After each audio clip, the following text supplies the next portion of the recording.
ఇప్పుడైతే మనమైతే కంది తోటకు వచ్చినాం. ఇది వచ్చేసి మన కంది తోట అనమాట. మనమైతే ప్రజెంట్ మన ఊర్లో ఉన్నాం. ఇక్కడ దగ్గరికి రండి.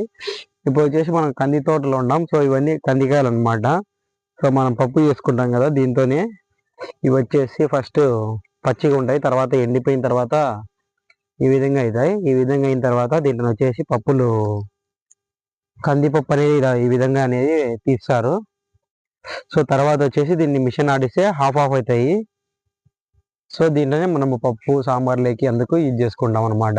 చూడండి, ఇదంతా మనది వచ్చేసి ఒక 4 acres ఆఫ్ ల్యాండ్. అదంతా చూపి 4 acres ఆఫ్ ల్యాండ్ లో మొత్తం ఇదంతా కంది తోటనే ప్రజెంట్ మనం హార్వెస్ట్ చేసేది అదేనమాట కదా. ప్రస్తుతానికి అయితే పర్లేదు, బాగానే ఉంది. సో ఎండిపోయినాయి, కొంచెం పుచ్చు అయితే పడింది పింటకు. చూసినారు కదా, ఈ విధంగా పుచ్చు అనేది అయితే పడుతుంది అనమాట. సో దానివల్ల చాలా మటుకైతే